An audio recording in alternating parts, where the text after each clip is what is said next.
Ladies and gentlemen, boys and girls, children of all ages, welcome to another special edition of The Left Wing. I am TJ Whitehead, Powers Taken Not Given, joined by Miss Heather once again. How are you doing, Miss Heather, and are you ready to celebrate our nation's 250th birthday? Almost. I'm almost ready. What I what probably what need is to make a pie or something beforehand. maybe enjoy some lobster tail? Oh, that would be nice. I've I got never a done video that on the actually. 4th of July before. I got a video. Hold, let me see if I can find the video. I wanted to. All right, here we go. Found it right away. Okay, there's this congressman named Troy Nehls who is super obnoxious. He's he's obnoxious on purpose. A lot of Congress people or people in politics in general and media have unlocked the Trump secret that being infamous is just as good as being famous. Whoa, Colby says Mr. and Mrs. Whitehead. That's cute. Thank you, Colby. That's a Hi, nice Colby.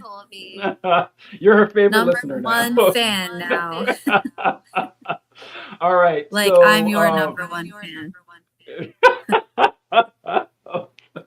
Okay, so Troy Nehls has found out that infamy is better than obscurity, and he's one of those guys that wore the AR-15 pins whenever a mass shooting took place. He's always walking around holding a cigar and chomping on a cigar like an 1890s political boss or something, like a gangster. But someone at Midas Touch. Midas Touch Network does some really good work. I don't know if you're familiar with Midas Touch, but they're a liberal news outlet.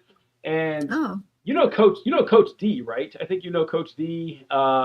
He's the content creator everyone says looks like me, or I look like him. I oh, guess something you like showed that. me And him before. I yeah, remember. Coach D and Tennessee Brando, friends of the show. They both work for Midas Touch.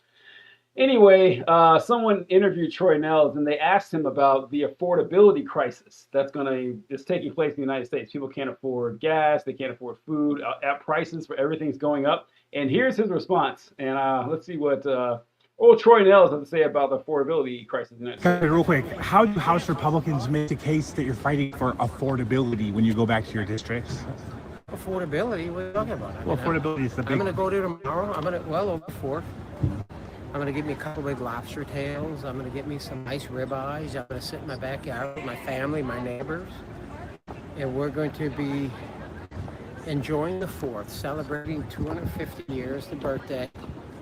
We're going to be celebrating the greatest president of my lifetime, Donald J. Trump. Maybe watch some fireworks. Won't be up here. It'll be too hot, right? And I'm in bed at 11 o'clock. I heard the fireworks. All right, that's enough from Troy Nehls there. But Heather, you're an I don't know what's up with that. What are you juggling there, buddy? But you're an everyday American. Well, what do you think about hearing this guy being asked a very pointed question of what do you think about the affordability crisis in the United States? And his answer is, I don't know what you're talking about. I'm gonna go home and eat lobster tail and ribeye with my family. Well, what are you talking about with affordability? That guy seems to have his fingers on the pulse, doesn't he? Yeah, he sounds like everyone I've spoken to recently. They all are saying the same thing about how much they're looking forward to eating lobster tails for the 4th of July because everything is so fucking affordable right now. I know. Although I do like it when people embrace their evil. I do like that. I do like it where he's like, "Yeah, I'm a piece of shit person. I got mine." This is actually, I did this a lot during the Biden administration because when gas prices were up under Joe Biden and Republicans would complain about it, I would just flip this shit on them. I would do the same thing that they're doing right now in these situations. Like, look up, all my bills are paid. I know what you guys are complaining about. This is sounds like a you problem. If you don't have enough money left at the end of the month, sounds like you need to work harder. Seems like you should take some personal responsibility. That's a little bit different. That, like, I mean, as far as I know, eating lobster is considered to be a luxury food. Saying, "Oh, Yeah. I am responsible enough to pay all my bills, even when the economy is bad. Like I plan ahead, because I'm a responsible adult, and so when there are ups and downs, I can make it." That's a little bit different than saying, what do you mean people are having a hard time paying for things? I don't. I'm going to have lobster Yeah. and ribeye, like for Yeah, the 4th yeah. of July, which those aren't even customary foods for the holiday. Is he from the United States? We eat hot No, dogs I and mean, hamburgers. What the fuck? Who that's eats such a good lobster and point. ribeye? Where's he from? That's such a good Maybe point. that's just the If- Ozarks. I don't know. no. If someone asked me customary 4th of July food, I would say like hot dogs, hamburgers, maybe ribs, Yeah. like a barbecue food. I certainly Yeah. wouldn't guess A barbecue seafood. food. Yeah, like a barbecue food. Yeah, so that's a good point. That's very true. Sean Dillon says hi, and Rachel Hyatt says terrible guy. LOL. I hope Rachel's talking about Troy Nels and not TJ. I hope that's Aw, I'm sure she where wouldn't she's say going. that about you. Why would anyone dare do something like that? But all right, so we got a few topics we're going to discuss today. We're going to go over women's suffrage, something we thought we had covered back in 1920, over 100 years ago. I thought we had an answer to that question. We're still Living in suffering now. Ah, very good, very good. Yeah, you know what, Ben? I'm so glad that you commented this because I was like, Rachel Hyatt. I know that name, but I'm not sure why. And that's right. Wait, is that So a Ben, Maranatha is, name? no, it's not. Ben Oh. is like 19 now, I think. I think he was like 17 when he first started watching the show or whatever. He goes by Ben the Socialist Jew. That's what he goes by online, whatever. Yeah. And so he would comment, and one time he commented under this username, and we're like, Ben, why are you under someone named Rachel Hyatt? He goes, oh, it's my mom. I'm 16. I was like, oh, okay, all right, well, all right, good to have you here, or something like that. Yeah. I wasn't. So I didn't. I just noticed on the last show, it seemed like most all the commenters were males. So I was excited there was a Rachel because we it have sounded like it was a female. And there it's are still a few. just another male. So that's another male. Wow. Look, it is very difficult to get female listenership on political videos. Like the ladies ain't too. All the work we put into it, and the ladies aren't too into it. This It's a is very why male-dominated- women don't deserve to vote. They don't deserve it. They don't appreciate They shit. don't watch Everything political shows. I What do try they though. even know? I try my best, and I mean, there's a decent amount. There's a few. Claire is one who comments a lot. Well, you are one who comments a lot. Claire and you are the only two I can think of right now. I'm sure there's more. There's another one who's like an Where are anarchist. you, Claire? Yeah, where is Claire? Where is Claire when we need her? But anyway, so we'll go over women's suffrage. Living in modern times is consistently having to answer questions that I thought we had answered a long time ago. Sexism, racism, women's suffrage, immigration, just stuff that battles Abortion we've rights. already fought, and abortion that we've already fought and won, and just revisiting them. Just the other day, I don't know if you saw this, but birthright citizenship went to the Supreme Court. Did you see that 2 days ago? Yeah. And the Supreme Court said, yeah, the Constitution says what it says. Well, at least 6 justices said it. 3 said no. Clarence Thomas was one of them, of course. 3 said, no, actually, I don't think so. I think the Constitution doesn't say what it says. Now, listen, if you want to have an actual conversation about birthright citizenship, it's not an illegitimate question. I don't think it's an illegitimate question. I don't, because birthright citizenship isn't just something that everybody has. Like most countries in the Western Hemisphere have it, but I think most countries in Europe don't have it. Most Asian countries don't have it. Most African countries. It's kind of a Western Hemisphere type thing, mainly because those countries were built to what they are over the last 200 years or so, primarily from immigration. They're like, oh yeah, we want to attract people here. So you come here, you're born, you're a citizen. We kind of like exploded that way. If you want to have a philosophical argument on it, fine. I still think you should land on you're born here, you're part of us. But trying to say the Constitution doesn't explicitly state that if you're born here, you're a citizen is just kind of nonsense. It's bullshit. It's a lot like how the Constitution applies to you, whether you're a citizen or not. Like if you're a citizen or not, you still get all the Constitutional protections unless otherwise specified.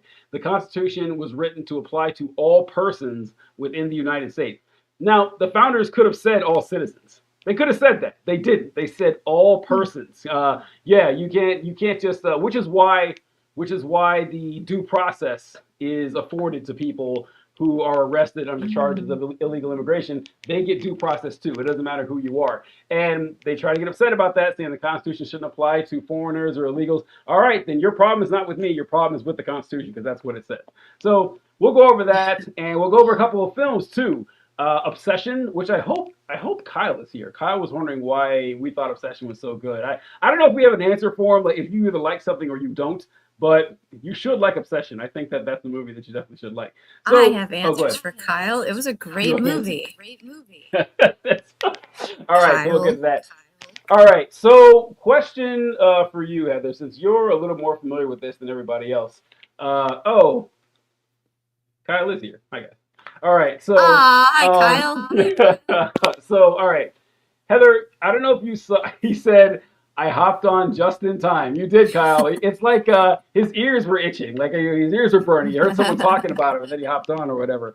Okay, so you heard the news. Oh, I think you told it to me that Bill Gothard had died. Could you tell people who Bill Gothard was and what his influence is on you and on the Christian community in general in the United States? Yes, I can. Let's go. So Bill Gothard was an American evangelist. And he was, I think, in his 70s. So I think he was born in the 40s or 50s in the United States. And he founded a parachurch organization that originally, I think, was called Wait, pause. I'm sorry. He's still alive. Okay, is he? Yeah, he's still alive. Yeah, he's not dead. I was not sure from the Facebook posts I saw, because some of the people were commenting like he is still alive, but they're just like brokenhearted because he's barely there. Some of them made it sound like he had already died. He's in a coma right now from kidney failure. He had a heart attack June 24th, and he's still in a coma as of today. He's 91. Wow. Oh, 91. He's 91. I thought he was younger than that. Wow. Well, I guess it's too early for the obituary, but what, a pre-bituary? So is that what we can do? He was the pre-obituary. So he was born when then? No, that would have been like what, the 30s? 30s? Yeah, the 30s. So let's see, when's his birthday? Wow. I always think that's interesting to notice the decade someone was born. 1934. 34. Okay, so yeah, he's about the same age as my grandma. But yeah, so he was working with youth organizations, I think, from what I remember. And the first one he founded, I think, was called something like the Institute in Basic Youth Conflicts. And the things he learned while working with those kids kind of morphed into the Institute in Basic Life Principles, which is the organization he's best known for. I think it was his largest organization, and he would go around doing these seminars. I think before I was born was when they were at their peak. It would be like the 70s or 80s or something like that. And he filled stadiums, like huge, like thousands of people would come watch these seminars that he would do. And his most famous, biggest one was called the Basic Seminar. And can you hear me okay still? Yeah, why? Okay, I had an echo and suddenly it went away. Yeah, well, so Now the echo's back. Kyle wrote, Miss Heather has an echo, and I don't know why. I can't figure out why. Yeah, I feel like it wasn't there before. Should I try an earbud? So I muted my microphone, and for some reason it went away. You're not playing on my speaker, so I don't know why the echo's there, but it's weird. Well, do you want to mute yourself, I guess? Yeah. That's sad. I don't mean to silence your voice. Anyways, my parents went to the Basic Seminar before I was ever born, and I was raised in the Institute in Basic Life Principles, which is just it's not like a membership organization. It's just like a set of ideas that you can ascribe to or not. And you call yourself an alum, like you're an alumni of the basic seminar, and then you can go to the advanced seminar if you want to after that, but less people go to that. So it's a week-long seminar. I think it was 3 hours. I feel like it was like maybe from 5 to 8 or 6 to 9 or something, Monday through Friday. I went several times. I think I completed the basic seminar like 6 times or something when I was a teenager. And I did the advanced seminar several times as well. But of course, I was a teenager a long time ago. Yeah. So I don't remember all the details. But he had underneath the Institute in Basic Life Principles, or I don't know if underneath would be the right way of saying it, but a smaller organization and more insular, because this is a membership-based organization, is ATI, the Advanced Training Institute. It used to be called ATIA, the Advanced Training Institute of America, which is a homeschool program that the Duggars were in. They kind of made the Duggars. the whole thing famous, yeah, which was great for me because I would always just say I was homeschooled or I was raised conservatively, and I'd be like, I don't know how to explain Bill Gothard to people. But once the Duggars were famous, I could be like, you know who the Duggars are? And people would be like, yeah. I'd be like, that. Yeah. So that's what I was in. And that program meant you every month got wisdom booklets, and I don't know how much you want me to go into this. I could go on for the rest of the hour. Well, just like who he is. Well, I mean, it's kind of weird because I thought he was dead, and we're going to like encapsulate him, but he's not. I mean, I guess he might as well be. He's 91. He's in a coma. He's probably not coming out.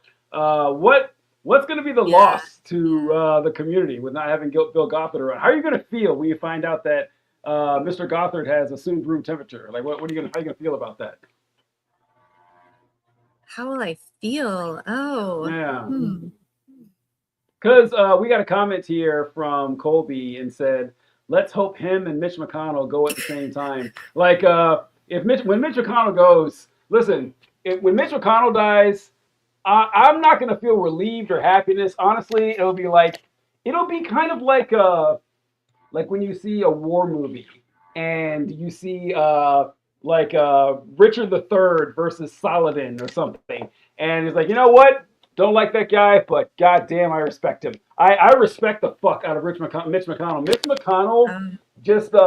McConnell is the greatest senator, like the most effective senator for either party that I've seen in 40 years. I haven't seen anyone who's been as effective as controlling their base and getting shit done. Just openly stated, I am going to do everything I can to obstruct Barack Obama as president, and did. And like out of the minority, just like incredible shit that guy got accomplished. So he's the Nancy Pelosi of the Republican Party, like a really effective strategist. And I mean, the world is gonna lose a terrible person, but game respect game. That's how I kind of feel about Mitch McConnell. I don't know if you feel the same about Bill Gothard. He's more personal, I imagine.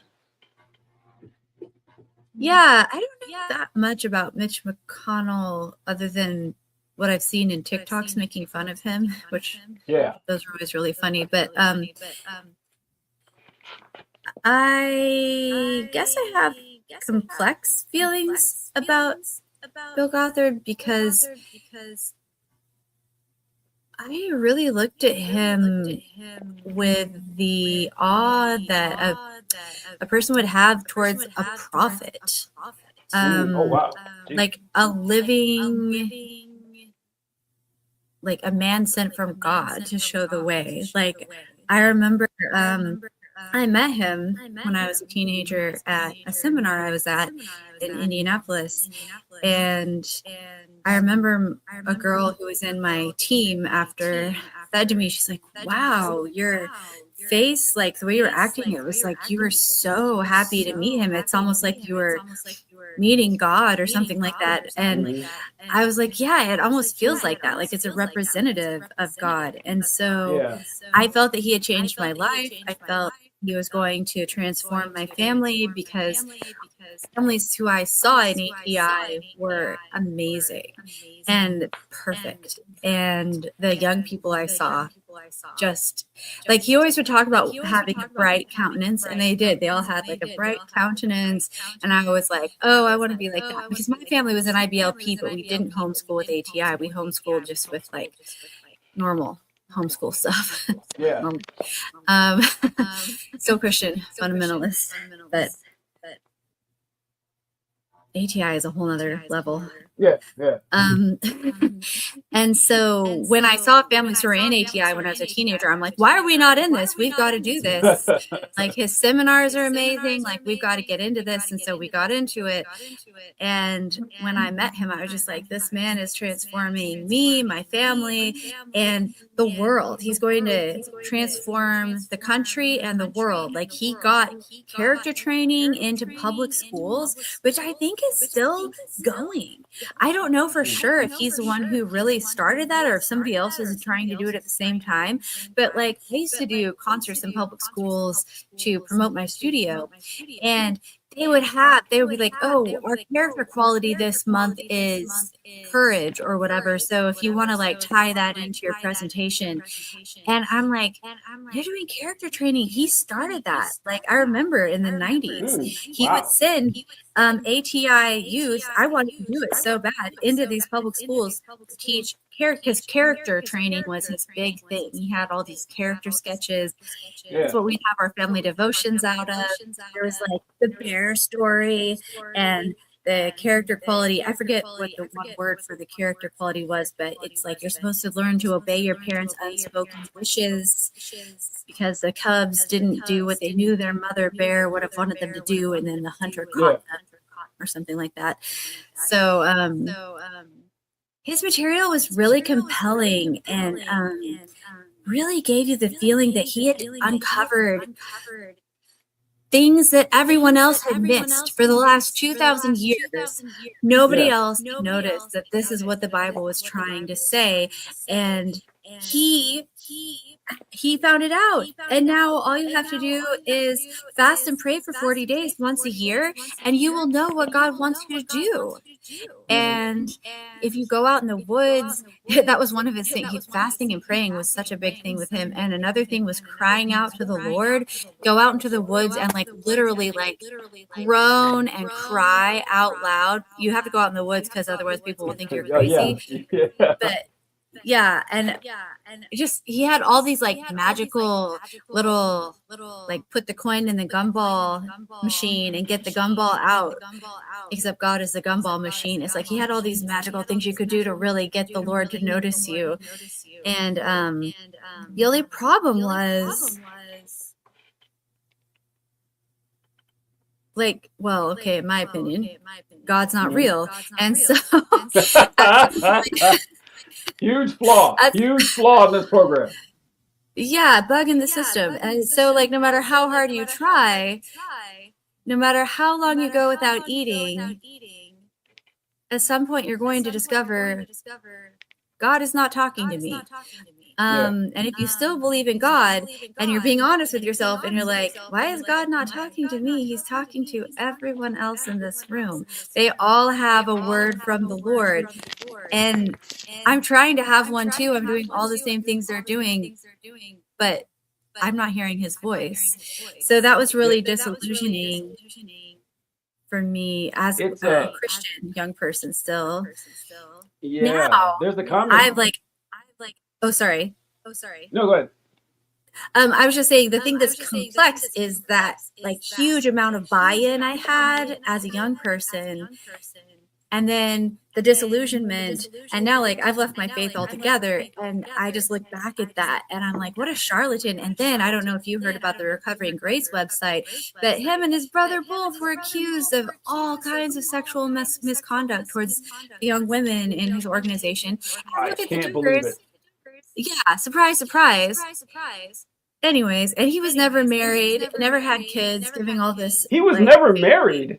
No. How did he get away with that? It's That's the kind of most like, surprising how thing I've does heard. Trump get away with it? How does Trump get away Well, with being I guess. a I man who's guess. leading the nation after he's had Well, 3 wives and yeah, but Trump was never like a religious guy. This guy, I mean, like, listen, if you're not married after a certain period of time in these circles, they look at you suspiciously. Like, what's going on, man? What's the problem? Like, if you're a woman who's not married, outside. you're hmm? People outside the organization did. Like, I remember, my relatives who were also independent fundamental Baptists, like my family was, which almost everybody in IBLP was independent Yeah. fundamental Baptist, or maybe they didn't want to use that label, but that's what their church had originally been, and they took the label off. They were afraid we were in a cult, so that should really tell you something. Yeah. Because like My aunt and uncle, I remember them and Yeah. my grandma talking about us, and I'm in the other room supposed to be asleep, and I remember them talking about how we were in a cult now and stuff. that is of everything you mentioned. I didn't know a lot of that, but of everything you said, that blows me away that he wasn't married. Because like in these circles, if you're a woman who's not married, like let's say Bill Gothard, but 40 years ago when he was 50, they was like, oh, it's a woman that's not married. That's so sad. Isn't that unfortunate? They look down on you, but they pity you. They're like, oh, that's too bad you didn't find a man. You're a 50-year-old guy and you never got married. They're like, what's up with that? How come you can just do this? How come you haven't chosen someone to get married with? That is, what are you up to, man? That is, and that kind of, it's lesser extent now in society, but certainly definitely in the last 30, 40 Are years. you I'm gay? amazed. Are you gay? feel like Yeah. that's- Are you gay? Yeah. It's like, it's so strange, but wow, can't believe you got away with that in these circles. And Leon Barfield commented here, it's almost like Christianity is shared schizophrenia. It's also shared false schizophrenia because, like Heather said, when you, we're not the only Christians to run into this wall. It's like, okay, is someone actually talking to me, or am I kind of just doing this myself? And everybody else is saying, it's like, well, I'm not going to be the one that says, I don't think anyone's hearing me right now, but no one else wants to say it either. And some comments here where we're going. Kyle said, "Are we talking about the Christian right or about obsession?" we will get to obsession, Kyle. I swear we're gonna get this too. And Ben commented when you said that he was the age of your grandma. Ben said, "I thought grandma too." Ben, you're way too young for your grandma to be 91. There's no chance. Like, I'd be shocked. If Ben was 23. There's no way he's like 23 years old. But Days Music says, "What's up with your eyes?" I don't know if he's talking to me or you.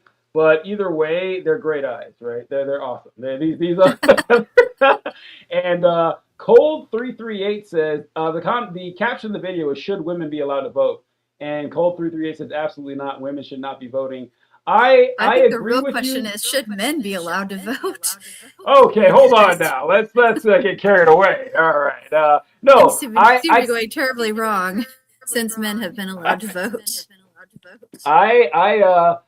I think that Cold is onto something. I don't think conservative women should be allowed to vote. I think they should practice what they preach and not actually vote. That's where I go with this.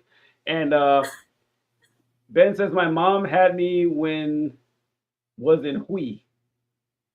Is that like a city in Vietnam or something? Let's see. I think he meant to put an age or something like that. But all right. And then we have Colby says, TJ is so old. He saw Jesus crucified and rise from the tomb. He's used to seeing prophets. You wouldn't have been impressed by Mr. Gothard then, I guess. No, okay, all right, yeah. And Ben says, my mom had me when she was in her 40s. Okay, all right. Oh, good for her. Then Kyle says, internal hallucinations are real. It's when you experience a thought that doesn't feel like it originates from you. All right, so yeah, so Bill Gothard has a long, complicated history, and apparently still alive. But when he dies, it's going to be a weird moment for a lot of people because he influenced a lot of people's lives, not always for the better. And the people whose lives almost never for the better. Not almost never for the better. Well, Charlie Kirk was no Bill Gothard. He was on his way. He was on his way to being a Bill Gothard type figure, and his death certainly reverberated more. Charlie Kirk was only like 33 or 34 or something when he died. He was super young. I feel like he was way more famous than Bill Gothard. Don't you think? I feel like Bill Gothard. I guess you're right. But I mean, Charlie Kirk was a. Oh, think it will. That's how I heard about it in the news. I mean, Bill that Gothard? Bill Gothard Oh, really? is sick. Yeah, yeah.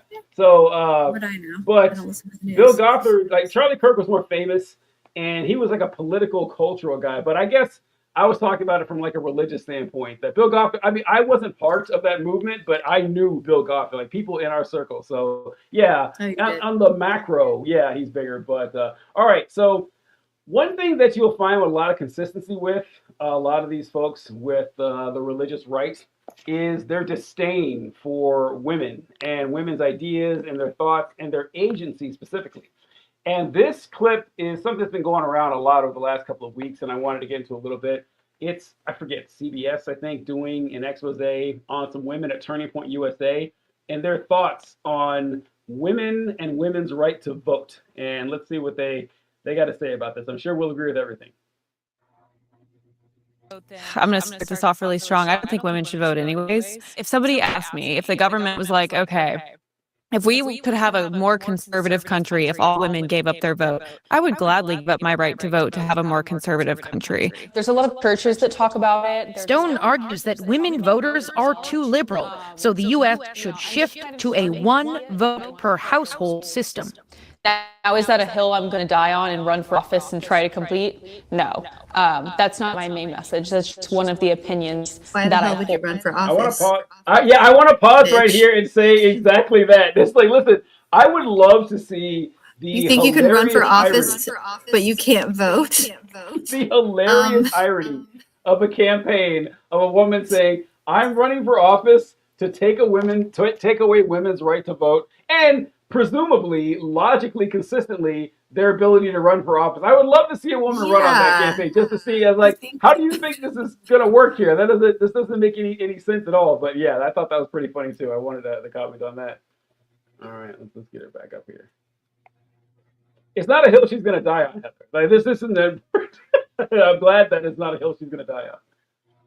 What a No, relief. that's not my main message. That's just one of the opinions that I hold because I think that would be better for society. I actually do agree with her. I would as well give up my vote if it got rid of like things like abortion. We spoke with several women. All right, Heather. We spoke with I've said this before that I don't make fun of people for things that they can't help or that aren't their fault. But I want to do it with this Because I lady think right that here. would be better for society. I actually do agree with her. I would as well give. What kind of name is Kayla? Like, is this supposed to be Kayla? But Oh. it's like Kayla. What? I've never seen a name like that in my entire life. I just thought that was kind of odd. Thought that was pretty Huh. weird. But I didn't yeah. even notice that. Yeah. Yeah. Yeah, I didn't notice it either when I first watched this, but I'm not trusting anyone named Kayla. Okay, let's go. Up my vote if it got rid of like things like abortion. we spoke with several women open to giving up their own rights in pursuit of a more Christian conservative America. My perspective as a Christian woman is that my husband and I are one flesh. I vote the same way he does, so honestly, I'd be okay with giving up my right to vote because I know that he would represent me well. If my husband's the head of the household, I am neck, and we work very cohesively together. So I would imagine if he was voting on behalf of our household, I would be in with that. Do you think your daughter should have the right to vote? I'd be okay if she didn't, because I also know she's going to marry a biblical man, that they would also be in line. Bitch, what if she doesn't? What if this is where the logic on this falls apart, right? If we want to get rid of women's right to vote because we're gonna try to have a more conservative nation. Well, what about your daughter? Shouldn't she get the right to vote? Oh no, she'll marry a good Christian conservative. Well, what if she doesn't? Should she not? Should he not be able to vote? Because just say what you want to say. You don't Only want liberals married voting. women deserve the right to be represented in their government, I guess. It's If you're unmarried, then too bad for you. Too Pay your bad, too bad. taxes, But I don't want to be But the taxed vast without majority of representation. women here say this remains a conversation for the fringe. I think the best thing that we can do is hold conferences like this to educate liberal women and hopefully sway them to the conservative side. All right. I can't get enough of the comedy of that right there, of conservatives saying we need to educate the liberals. I check every metric you can find. Okay, like going back as long as you want to go, there is a direct relationship between the amount of education you have and how liberal your politics are. Like there are outliers, but as a standard rule, the more conservative you are, the less educated you are. And this is my favorite thing to point out about this. The even amongst conservatives, like take liberals and leftists out of it, just people who identify as conservative, the more educated conservatives, less conservative than the less educated ones. Like the conservatives who actually went to grad school and everything, they don't believe the same nonsense and bullshit that the conservatives who dropped out of 8th grade. Like that's just not how this shit works. So yeah, hilarious when they say that, you know, we need to educate liberals more and more. So Miss Heather, your right to vote, how do you feel about it? Do you cherish it? Do you want to get rid of it? You want to leave it to me? You want to leave it to I would like to keep my right to vote. You know, I've not studied it a ton, but I've heard some information about the suffrage movement in the early 1900s and the things women went through to get the vote. Like they were sexually assaulted, they were beaten, they were ridiculed. Not just in our country either. And to think that now, like that was our great grandparents or great great grandparents generation, probably most of the women who are alive right now who could vote. And we're just gonna throw that away in a country where, like I just was saying, I kind of was joking, but not really. Like, if you're not married and you're a woman, you are working to support yourself, I'm assuming. And so you're paying taxes. And this is the party that's like, no taxation without representation. We love the Tea Party, blah, blah, blah. And it's like, well, I'm not okay with being taxed and not being represented and not having a voice in my government. It doesn't make any sense. Are we human beings or aren't we?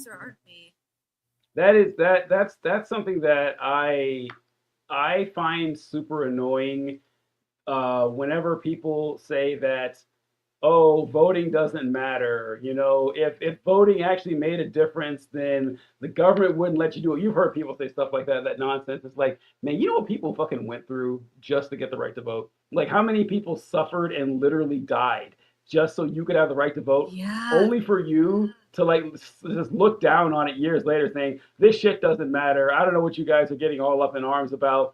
I tried to pull up right now, like, if you guys want to do something interesting sometime, check out anti-suffragette comics from back in like the early 1900s, whatever. In fact, let me see if I can pull one up right here of what people were passing out. Let's see, when is this one from? This one's from the I don't know, probably early 1900s, something like that. But this is a little image that was being shared.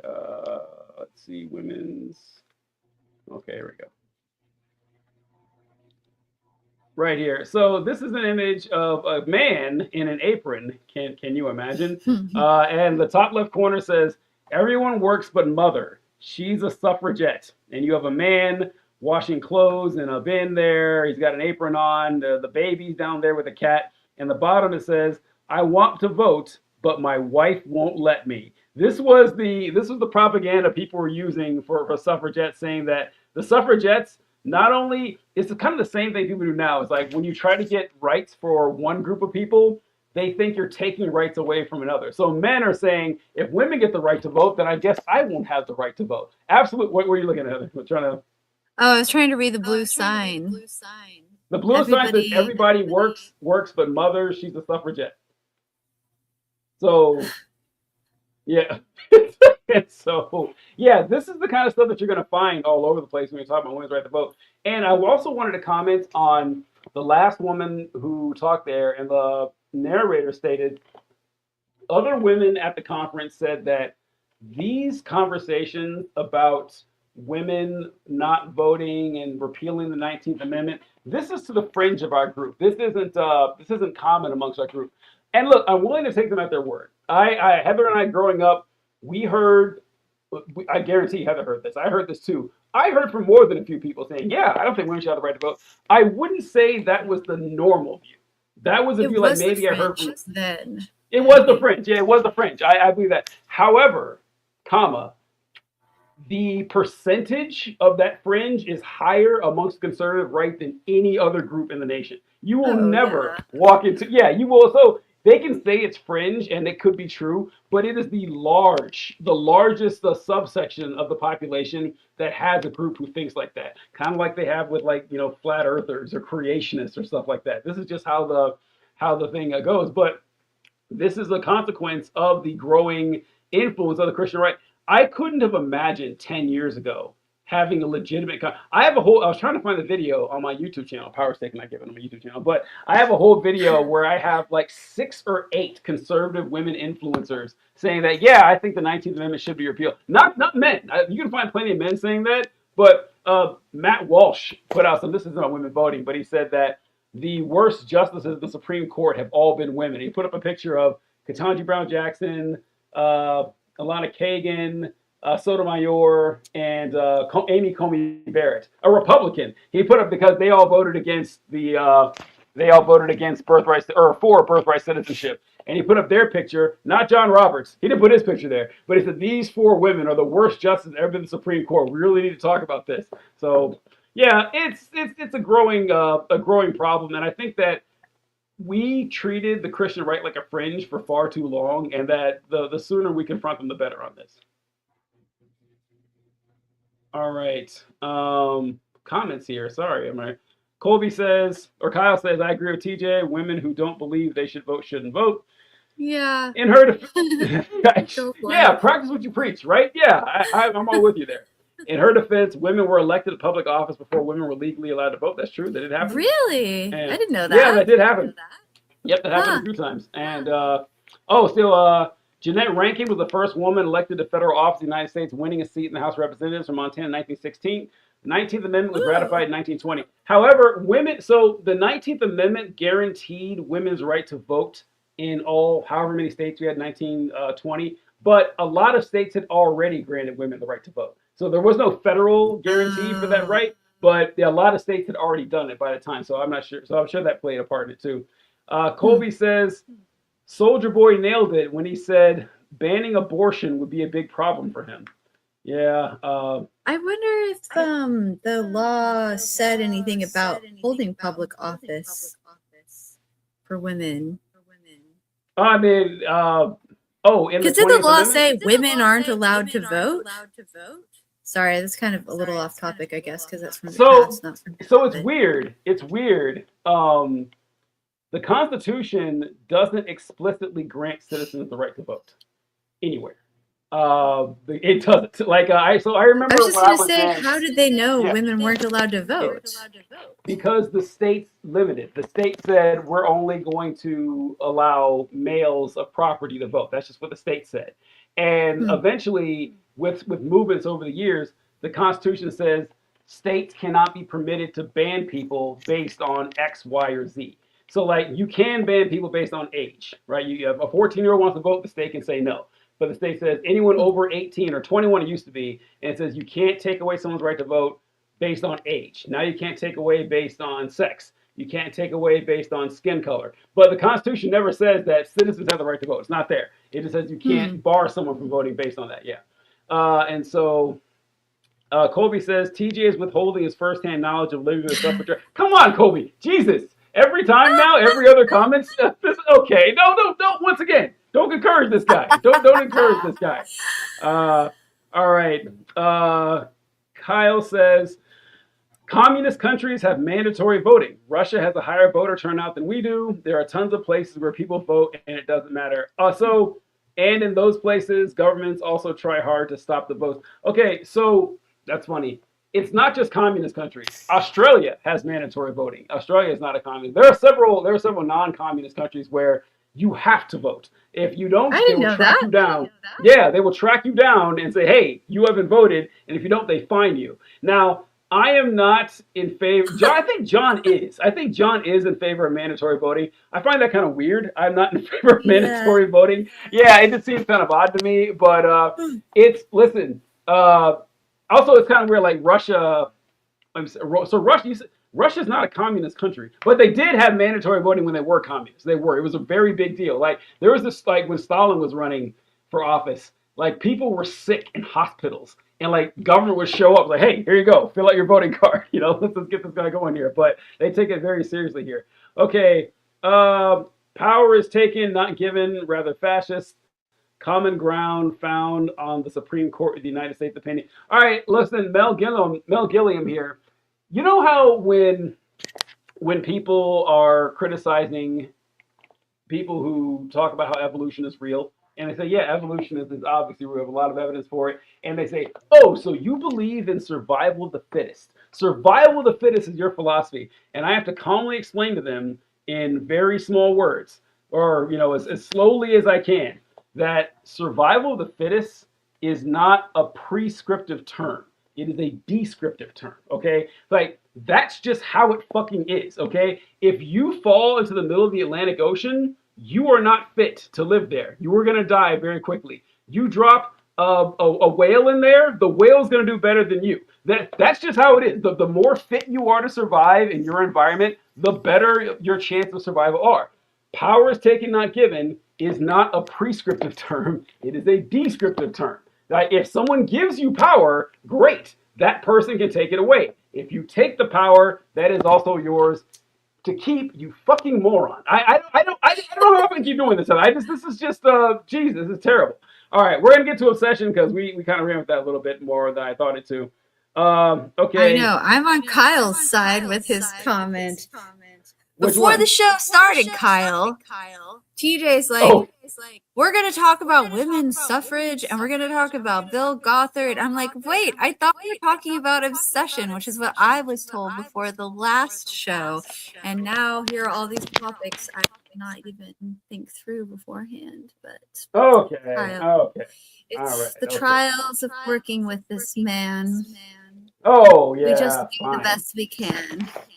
Whew, boy. Okay. All right. Let's get going here. Okay. So we got a few minutes left here. Let's get talking on the topic that we want to talk about before. So a few weeks ago, Heather and I decided to go out to the cinema. And we said, we didn't know what we wanted to watch. We just had a night off and find something to do.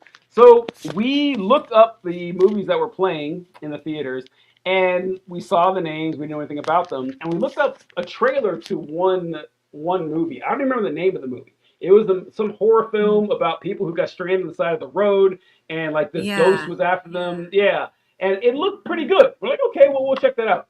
And then I saw a marquee for another movie called Obsession, and we were already pretty convinced that we were going to watch the other movie. That we were already settled. Like, I bought the tickets. Yeah, but then like, I I saw read the description of Obsession, and I was like, a relationship Yeah. movie? Yeah. And actually, the only reason I pulled up the trailer was because the tagline for Obsession was so good. The tagline was, "Be careful who you wish for." And I said, that's good. I don't know what this movie's about. And we saw the trailer and said, fuck that other movie. Okay, we're definitely going to Yeah. go watch Obsession. It might not be good, but they hooked us. And god damn, did it blow us away. Ooh. Kyle, I'd like to know what actually, here. Then we went back. You had We to saw it twice. say that. We went and saw it a second time. That's the second time. It was that good.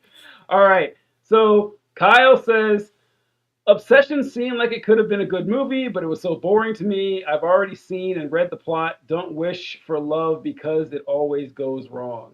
Aw, Kyle, have you heard there's like I forgot who said this, but there's only like 9 stories. Like I don't know if you heard about that, Heather, that there's only like 9 types of stories. They all follow the same pattern. It's all about I've execution on it heard because even story less than that sometimes too. is it less? yeah. I can't remember the numbers. Yeah, but all right. So Heather, what is your bird's eye view take of your review from Obsession? What did you think about it? You said you could tell Kyle like why he should enjoy it, why he's wrong. Oh, well, I said the reason he should enjoy it is because it's a great movie. But I thought it was really clever. It seemed like a commentary on codependent tendencies in romantic relationships. And it also seemed like all through the movie, you're confronted with these happenings that should be cliche, like so cliche, so overdone that it's annoying, like a jump scare in a horror movie. We've all seen that, like kind of like what he's saying, the love stories always go wrong. But instead of being cliche and dumb, it was like, whoa, that was really well done. And it felt unexpected instead of just like the same old thing that I've seen so many other times in horror movies. Like the female who should have been the villain, I guess, because she was the one who was causing all the problems or whatever. It's like she was the victim. And I think you would call him the protagonist because he was the one who moved the plot forward, was the villain, Bear, I would say. And turns out he's the monster. He's the one, you know what I mean? And it seems like at the beginning, like, oh, this poor guy, like he seems like a really sympathetic character. And a tiny, cute girl in her 20s does not seem like someone you would be afraid of, especially if you're the man and you're like bigger than she is. And even that is kind of a cliche thing because you see little children in horror movies and they're scary, but she was scary in a different way. She was so so loving. Unsettling is the best word that we found how they portrayed her. Yeah, they made her. Unsettling. Yeah, it was. I really enjoyed Kyle. Man, Kyle, tough crowd. Kyle said the story wasn't executed well. There was nothing original for me. All right, so God, listen. You know what? Hansel and Gretel part, Kyle. Listen, look. You know what? Some people like vanilla ice cream, and some people don't. You know, it's just like you like it or you don't. So. You can't Kyle convince didn't like it. Kyle didn't like it, which is fine. You know, every one of them Right, in the Kyle. country can't love Obsession. There's got to be at least somebody who didn't like Okay. it. But so I did think it was executed well. And after the movie, I remember talking to Heather about jump scares. I fucking hate jump scares. I hate them. I think they're lazy. I think that I prefer a horror film with no jump scares, or very, very few jump scares, or my favorite jump scares are the ones where it's a jump scare, but there's no dong sound, where they don't like force a, hey, it's a scary moment happening. But the jump scares in this movie were great. They were great. I found And them they like, did those oh, sounds. They did the sound, and which shocked the shit out of me, because usually I hate that shit. But the way they pulled it off, like the one I can think of the most is when they're making out in Bear's bed, and she switches back to normal Nikki, and that freaked me out. That was really great. And I love the commentary because you mentioned that the protagonist is the bad guy. And upon second viewing, Bear, then again, it's probably because I knew more just already. To me, it took me like a quarter of the film to be like, okay, Bear is definitely the bad guy here. They really seal it home for you whenever Nikki is asleep, and then the real Nikki gets to talk through Nikki's body, and she's begging for death, and he makes it all about himself. At that moment, it's unforgivable. Like, okay, this guy knows what he's doing, and he's still fucking this up. But watching before that, it's like, okay, this guy's really weaselly and conniving, and it's a great commentary on cowardice and selfishness. I think a lot for Bear, because this isn't. I know people say that, you know, lefties they love bashing men, that men are terrible and all that. This isn't what I'm going with here, but this is like bashing a particular type of guy who wants to be in a relationship but lacks the courage to initiate one. That's kind of what it is. And look, that's fine. If you're a guy and you want to have a relationship with someone and you don't have the courage to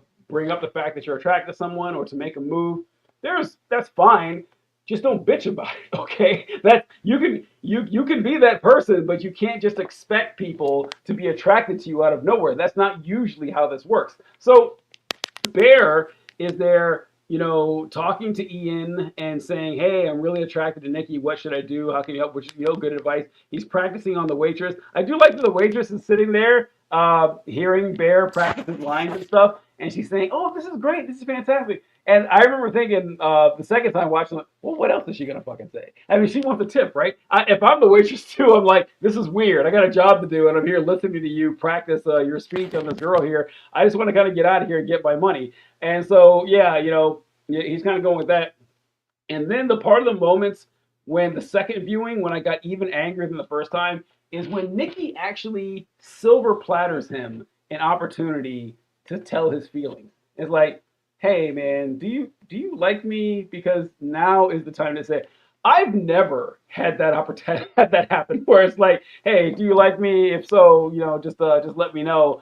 I can't believe he didn't take that opportunity. That kind of that's when it sealed to me that at the end, it's like, oh, a second time, oh, this bear, he's a fucking coward. He doesn't deserve anything good. Yeah. Even in that moment though, like that felt really human to me. Cowardly, but like who hasn't backed off when they should have gone for it? Like, so he seemed really relatable, but there were a few moments through the film where it's like, oh wait, is this okay that he's doing that? Because like at first he was really respectful. He's like, okay, something is up with you. I'm not gonna lay in the bed with you. I'm not gonna. Okay, if you need to be with me, you can lay in the bed. I'll lay on the floor. And like, it seemed like he was trying really hard not to take advantage at first. At first. And then it was like I was watching some commentaries about this as I was preparing for this, and somebody mentioned about how they cut to that scene where they're having sex, and I noticed this when I was watching it because she's just like laying there. Yeah. And he's going at it. And afterwards, she's like, that was amazing, baby. And do you remember that scene? I do. Yeah, I remember that. Yeah. Yeah. And so I'm like, at that point, I don't know. It seems like he should have known something was not quite right. But like, maybe she was high on drugs beforehand and so she really is okay now. But it's like, it felt kind of gray. And then that moment you were talking about though, where the real Nikki's like, Bear, please kill me. And he doesn't kill her. And he says, what's so terrible about being in a relationship with me? And he walks out of the room. Like, that's the moment where you're like, oh, you're a rapist. And you're irredeemable at this point. Like, this is very bad. There were moments before that where you're like, oh, that's not great. But that moment, it's like, no, there's no gray anymore. You're on the black side of the black and white. That was the moment where everything went to shit. It's like right after that the first murder happens. And it was so scary. It was like and if he had just killed her. So this is something I thought about. Yeah, killing himself would be the actual brave move right there, because then Nikki would be released. And I don't know if he knew that at the time. I don't know if he made the phone call after she talked to him. But either way, at some point, he knew that if he died, she would be freed. Because I remember thinking, watching it, when Nikki, real Nikki, is talking to him and says, hey, Bear, can you please kill me? I'm trapped in this body. You've got to set me free. I do remember thinking, okay, he can't really do that. Okay, because if he kills her, he's just going to go to prison, right? I mean, no one's going to believe the story he told about the One Wish Willow. But then when he finds out from calling, maybe the funniest scene of the movie. I also want to side note yeah. Important, no matter how dark the subject matter is, to get a few laughs. You gotta have some comic relief. You gotta let some steam out every now and then. You can't just have it being a downer the whole time. Oh, by the way, the director of the film, Curry Barker, I think his name is. He got his start making comedy sketches on YouTube. That's what he did before directing the movie. And he said that his biggest influences are Key and Peele, which kind of makes sense because Peele went on to do horror films. And like, I was like, okay, that's interesting. It's good to know. But anyway, great use of comedy when he calls the hotline for the One Wish Willow monkey paw type thing, and someone actually answers who just seems like someone who's bored at his job, saying, "Oh, is something wrong? Do you want to cancel your wish?" Really do that. We don't really do that. It's like, well, okay, you made it seem like you could. I thought that was amazing. But anyway, he says that, well, the wish stays in place until you die or she dies, obviously. But if you're dead, then the moral thing to do would be like, okay, if I can't get anyone to believe me and cancel the wish, I'm sure you could have found someone. You buy 3 dozen One Wish Willows, you're going to get someone to play along with this, right? But whatever, you can't get that, then your death would be the noble sacrifice to free your friend. And it's kind of like a weird, I don't know if it's an actual love triangle or a love square, a love triangle with like the 4 friend groups, the 4 people in the group, because Sarah has the hots for Bear, right? And Bear is ironically oblivious to that. I find that pretty funny that he is so attracted to Nikki that he doesn't even notice that Sarah is attracted to him. I don't know if Nikki has a thing for Ian. I'm not sure at all, or if it was just a hookup thing. It's been happening for years. Maybe she did, maybe she didn't. But there was some sort of sexual activity going on with everyone in the group, just like a big circle, well, a line actually, because Ian, who knows what Ian's up? Ian was just kind of doing his thing, but. Well, he was having sex with her too. It's not like she was only having sex with him. Okay, that's fair. Okay, yeah. So it's still, yeah, you're right. Yeah, it's still a line though, I guess. I don't know. I was trying to make it like a circle, like who, Yeah, I don't know. What the term would be for that? I'm not sure what the term would be. What would be for that? It's messy. Would be a good yeah, word. it's messy. Yeah.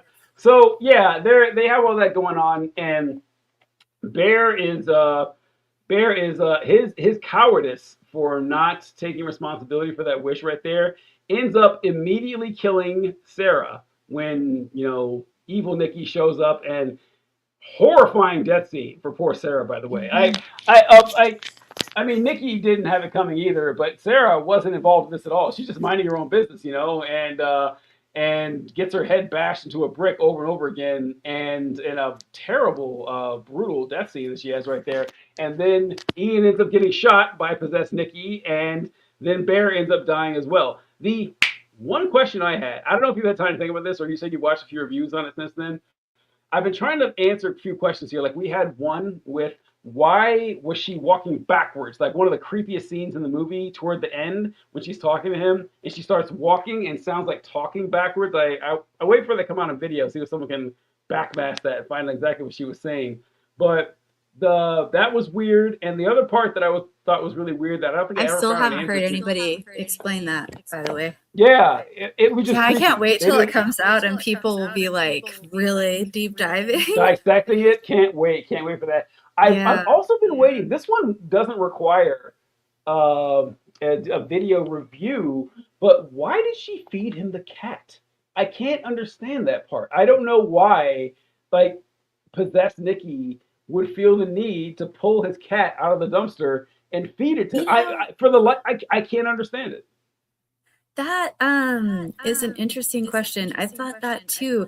And the word you're using, possessed Nikki, one of the people I watched, he actually is a Christian who does film reviews from like a Christian perspective, which I know sounds kind of like a turnoff. Yeah. But no, it was pretty interesting actually. It was pretty interesting.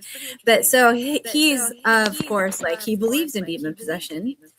And so he's like, Nikki isn't the one doing that. Somebody who loved you wouldn't do that. It's this demon who has possessed Nikki, and the demon is taunting him and trying to torture him. That's why she dug the cat out of the trash can and made the memorial. That's not something a loving person would do. That's why she fed him the cat. And I'm like, that's not how I took it, though, actually. No, me neither. Huh? Yeah, me neither. I took it that it was more like she was taken over by like a child is what it seemed like somebody who's like, oh look, I made this cat memorial for you because your cat died and I thought this would make you feel better. And then she was like, oh no, you didn't like this. It's weird. Oh sorry. And I kind of took the cat sandwich thing the same way.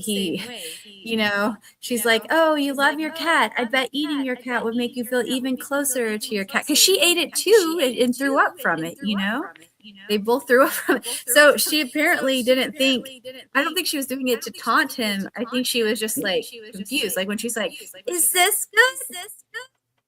And she had like the huge scary smiley face and she's like, is this better? It's like she didn't know what was normal when she was freaky Nikki. She didn't know what normal humans would do. Yeah, she was just told to love and figure out like what that means and what it looks like. Like, oh, I love you, so I'm gonna stand in front of the door for 8 hours and not move and piss myself till you come home. That's what a loving person does, right? It's like, no, actually, no. And also, that's the day that happened. I remember thinking when I kept trying to give Bear, I think we all did. Like, Bear is not presented as a despicable character when you first meet him. He's treated as a sympathetic character. A guy who's down on his luck, a place that we've all been. We've all had crushes on someone and not known what to do. It's a very relatable position. So I kept giving Bear the benefit of the doubt. And I remember when Snap said, buddy, I was just so pissed off at him the first viewing, is when she says, okay, well, have a good day at work. It's too bad that I'm off today. And he turns around and she's duct taped the door shut. And it's like, that right there, that is when it was over. It would be over that second. The fact that he let it continue 1 minute beyond that point is completely on Bear. We talked about the cat. And Heather does this thing where she shows me up, and I don't appreciate it when she does it, but when she's right, and especially when she does it, and I feel like, oh, I should have caught that. Right when we finished the movie, we headed outside, and she said, oh, we were talking about Bear's death when, he chickens out, and, oh, I said that Bear was a coward until the end, because when he realized it was all over after Nikki had killed Sarah and she killed Ian, he took out a gun and he was going to shoot himself, and he didn't do it. He couldn't shoot himself. Then he found his grandmother's pills and he took the pills. And after he took the pills, the second he took them, he started to try to vomit them up. He tried to vomit the pills up, but then the spell hit, and then he walked outside and he died from the pills. And I was like, that guy died like a bitch. Like he didn't have the courage to stick with his own suicide to free Nikki. And then Heather said, yeah. And then of course, he falls on the rug and he lays there vomiting on the rug. Obviously paralleling his cat dying on the rug in the beginning. I was like, oh yeah, I caught that. Yeah, I definitely noticed that he died just like his cat. I did notice that. I did not notice that until you pointed it out. Huh. I was struck by I thought it was like a Romeo and Juliet parallel at the end, which I haven't heard anybody say, so maybe I'm wrong about that. But the dying, let's see, I always have a hard time remembering exactly the order of Romeo and Juliet. So Juliet pretended to drink poison, and then Romeo discovered her, and he's like, oh no, there's no poison left for me. So then he killed himself with the weapon, and then she takes the weapon and kills herself. Right. So this reminded me of Romeo and Juliet. The ending did, because he poisoned himself, and then she was really upset that he poisoned himself. So she was going to take the weapon and kill herself. And then suddenly she snapped out of it. So she didn't, but I don't know if that was on purpose or not. But because how she said she wanted to write a love story, and he said, the romance and love story being the same thing, and she said she needed to quit the job because she had to experience love to be able to write this love story. And I felt like, how they said, just because you chose this love for her, it doesn't mean the love isn't real. The customer service guy said that to Bear, remember? I felt like she did experience a real love story because she wrote the Hansel and Gretel story that she told them. Remember how she read that? And she's like, that's something I've been working on in my writing. And that story was like, whoa. Like, it was. So you're saying she did experience a love story? Because they said just because you chose the love for her doesn't mean that it's not real. So she really did love him. Like, she loved him like in a sexual way? Bear or Nikki loved Bear? Well, Freaky Nikki did. Freaky, okay, so possessed Nikki. Okay, gotcha.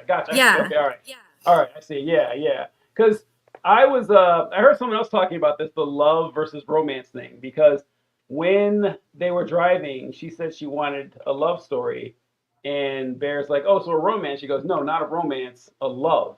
And like, what's the difference between love and romance? And he says, well, aren't those the same thing? And I kind of remember who told me this. Someone mentioned about that. Romance is fantastical.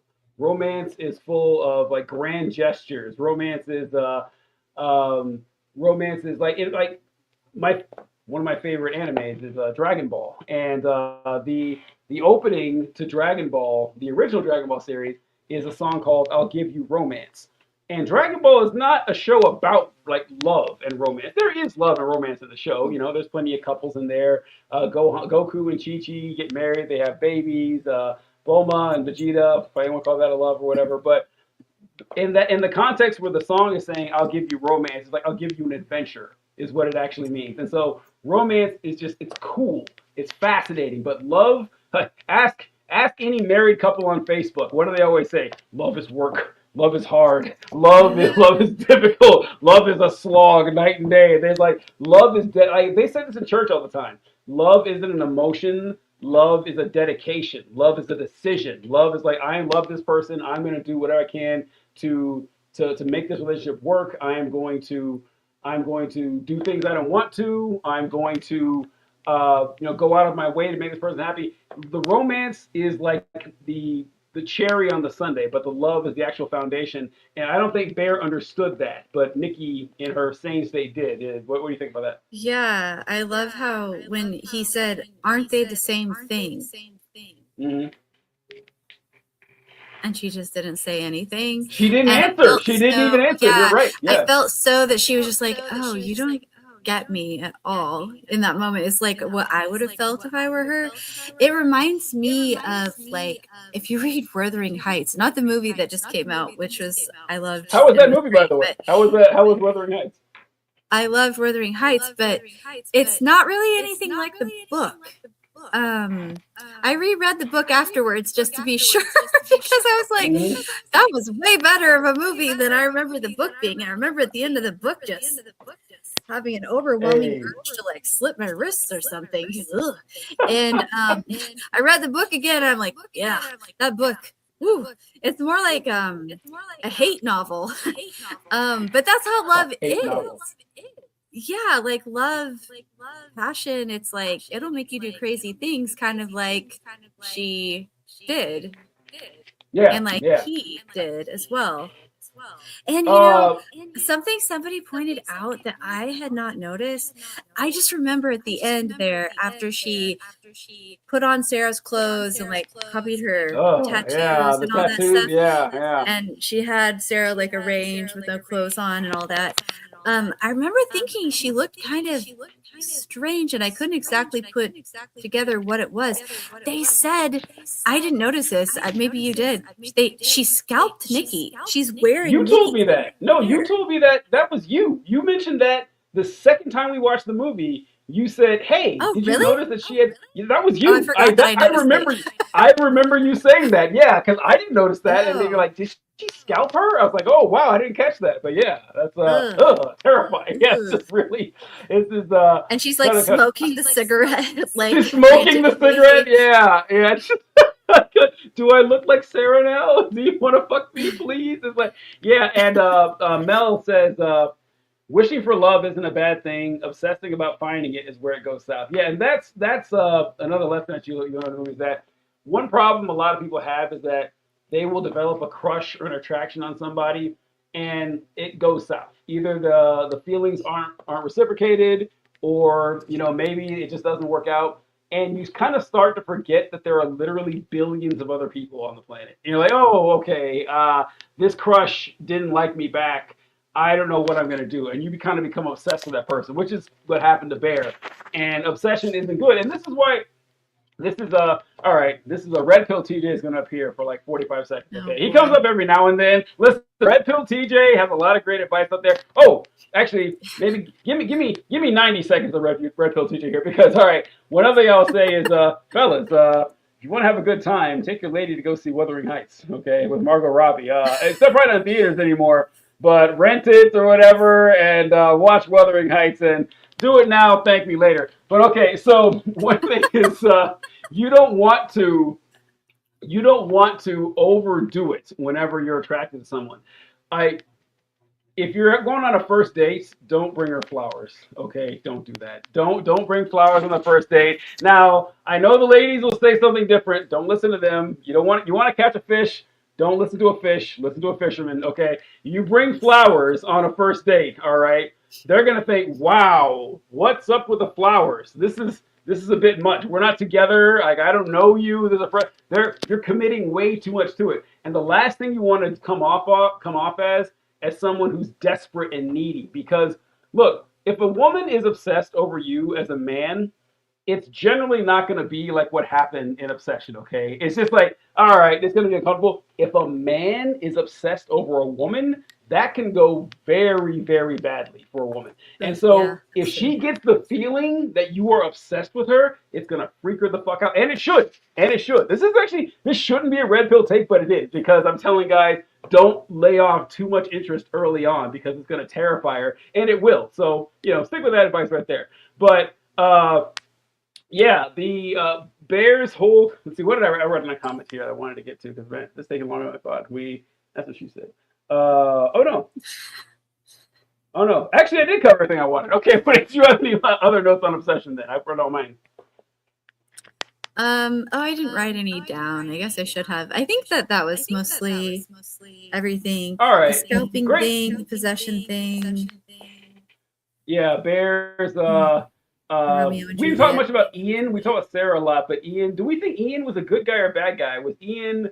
I've heard different people say this because I always saw Ian as kind of like a neutral to good guy, but a lot of people saying that maybe he was using Nikki, maybe he was sabotaging Bear. I was like, oh, man, because he did say call her Freaky Nikki, and she hated that.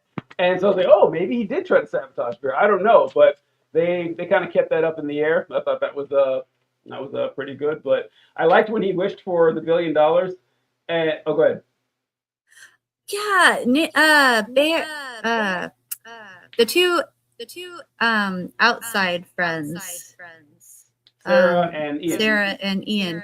Yeah, I thought they were both interesting and really human, I guess, realistic, because nobody can be entirely altruistically your friend. They're always going to have some of their own self-interest, even if they really do care about you. And I thought that both Sarah and Ian were like that.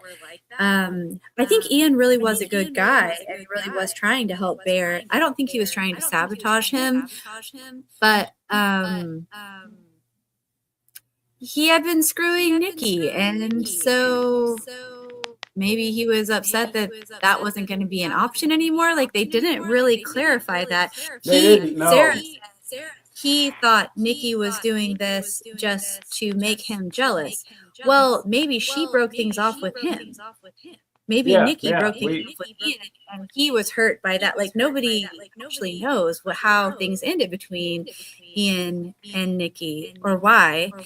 And but it seemed to me like he really did want Bear to do well, just like Nikki.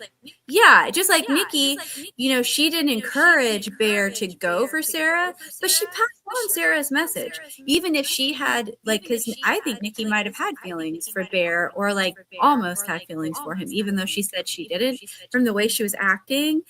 And I know in the interview she gave, she said she thought they could have had a chance if Bear would have just asked her out in a normal way, that Nikki and Bear maybe could have had a chance together.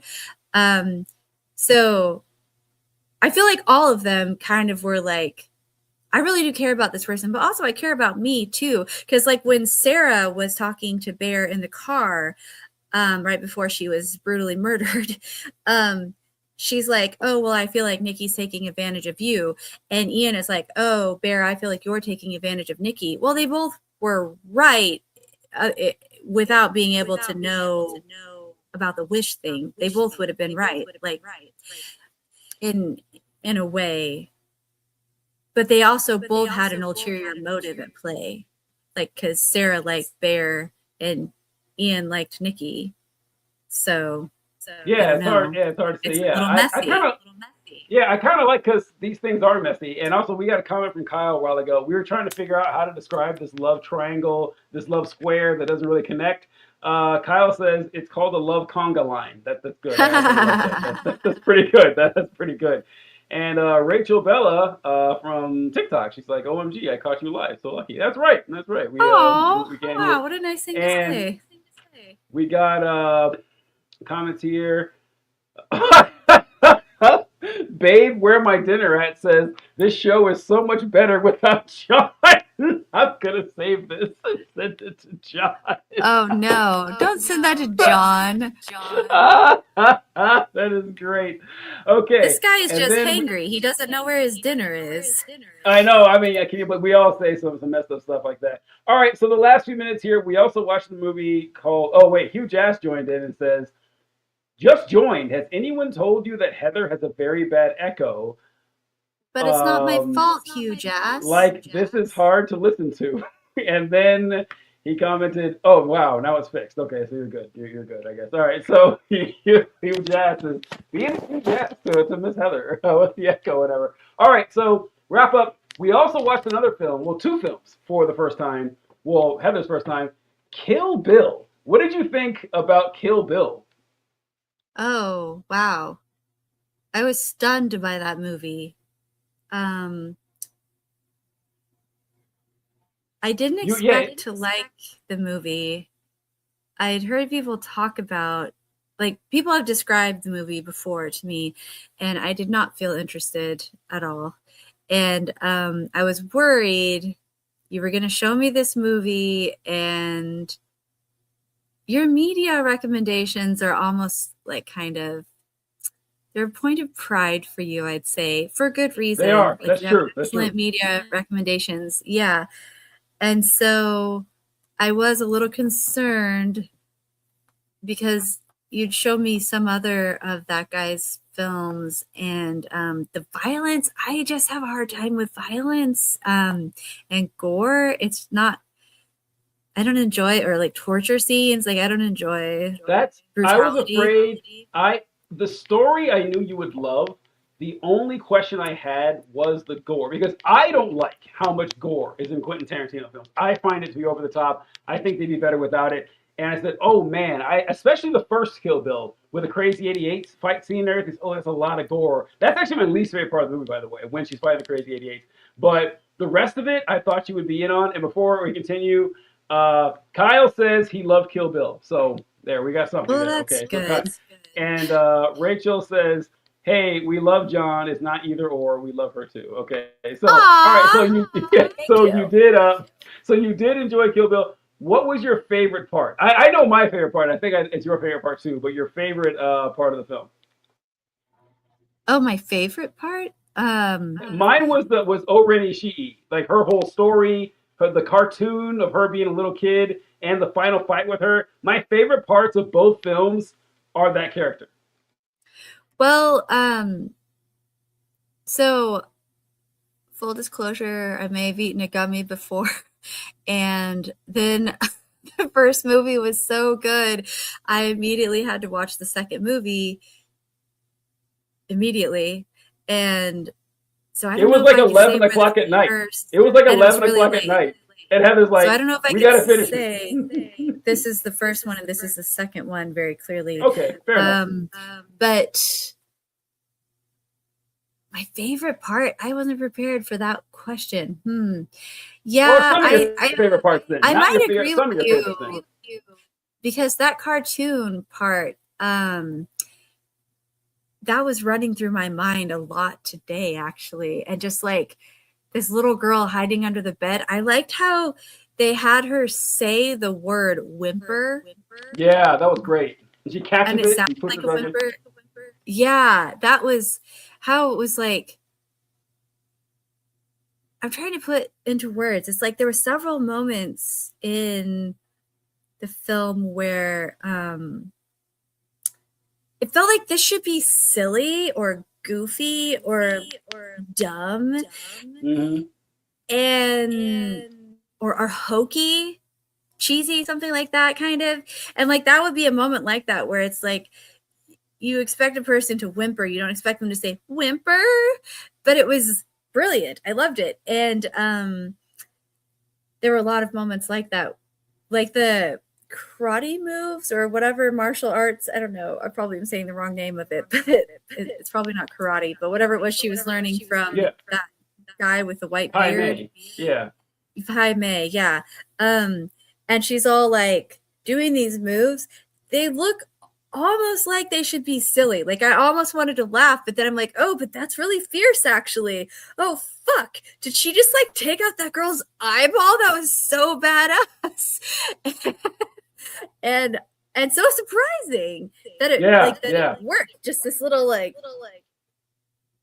yeah. It almost like reminds me of like a bird moving around or and something. they foreshadowed it because the Kung Fu master did the same thing to get her other eye. They kind of foreshadowed it earlier on. Because, saying, how did you, and Rachel or Ben says, I'm with Heather and TJ. I don't really like gore either. I didn't want to finish Kill Bill. Yeah, I wonder if they finished it. Oh, they did. They did. Those are just two movies. Oh, Ben? Oh, I'm sure he finished it. I'm sure. But yeah, there are a lot of great parts. Opening up with her fighting Vivica Fox's character, and they got to stop because her daughter arrives, and it shows that really funny. They sit down, they have coffee and everything. That was a great opening. And then, but man, like you said, pulling out that girl's eye. Buck. Oddly enough, of all the characters in the squad, Bud was easily the closest to actually killing her. Like, he's the only one that did like any real damage there when he shot her with the rock salt and buried her underground. Oh yeah, and that was also unexpected because he seemed to be the dumbest. Yeah, and he was easily the most successful. Easily the most successful of everyone in the group. Like, she should have died. I mean, honestly, like she should have. She was buried underground, shot in the chest, but she's magic or whatever, and so. I know. All that. I said in the movie, whenever she got that knife in her hand when she was in the casket and she acted all excited and happy, I was like, oh, she's really happy because now she can kill herself and end the suffering. I did not think funny. She was actually going to try to escape. So and I'm like, oh no, she's going to try and keep going. What? I laughed so hard when that happened. Thank God. She thought she was going to off herself with the blade. Like, yep. I mean, that would be the move, honestly, if you were actually buried underground. Like, oh, thank God, I can end this in seconds. Do it while you still have the strength. Yes, that was hilarious. Oh, you're right, Ben didn't. Ben said, I have no plan or want to finish Kill Bill. Too much gore. Okay, I mean, hey, that's I didn't make it through all of Clockwork Orange because of that. Or Reservoir Dogs. Or Reservoir Dogs so far. Yeah. But Kill Bill, the violence was, well, this was true of Clockwork Orange too, I guess. It's like you kind of have to have it. Like you said, it's not gratuitous. It's integral to the story. It's really important. Right. The violence seems well deserved in Kill Bill. It's like you really didn't see a lot of like excessive gore to people who didn't have it coming. That's kind of how I felt watching it. Like, I wanted her to kick as many asses as she could. So yeah, but the thing with I love the depth of the female characters, like how well-rounded they were, and they weren't just, like I said to you during the film, they weren't just one thing. It's like, oh, this kind of woman who looks like this, she's a mother, she's nurturing and kind and sweet, and this kind of woman who looks like this, she's tough and badass, and you don't mess with her. And you know what I mean? It's like these are the types. But if you're a man, you can be tough, and you can also be a good father or whatever. And in this film, there was none of that. It's like this woman is fierce, and she's also a wonderful mother, or a really good partner romantically, or she's got a good head for business. Or so I love seeing that. Females, you don't get to see enough of a full spectrum femininity portrayed in media. So I loved that. And we were talking about the anime they did for the origin of Oren Ishii. The balls it took to make that film. It's like, you know what? We're gonna do an origin story of this little girl, of her parents getting killed, but it's gonna be a cartoon. It's out of nowhere. Out of nowhere, it's like, oh, it's a cartoon now. Here we go. We're just gonna roll with that. But it was great. It fits so well, and it's one of my favorite parts of the movie. It's my second favorite. My first is the clip. Actually, the clip that I showed you when I introduced you to Kill Bill a while ago was when they're fighting in the snow. That's my favorite part of both movies. Very beautiful. The fight in the snow it's just gorgeous. It's good to watch. And then Ben says, there already was a Kill Bill in my life. Bill killed Bill. I miss my dad. I have no idea what. I don't know. I don't know if that's real. I hope. Oh no. Yeah, I know. I want to make a joke, but I don't want to. That's okay. Yeah. But All right, it's 7:05. We actually ran a little bit late. Thank you for replacing John, Miss Heather, and according to Rachel, at least, doing a better job than John ever did. You're taking his own show from him. This is great. We're gonna start the left wing pod is gonna As long as explode we now don't all talk over the about place. politics, I will be okay. Any last Otherwise, thoughts everybody's for the going to good be folks? begging for John back. Any last thoughts for the good folks before we close out here? Oh, from me? Yeah.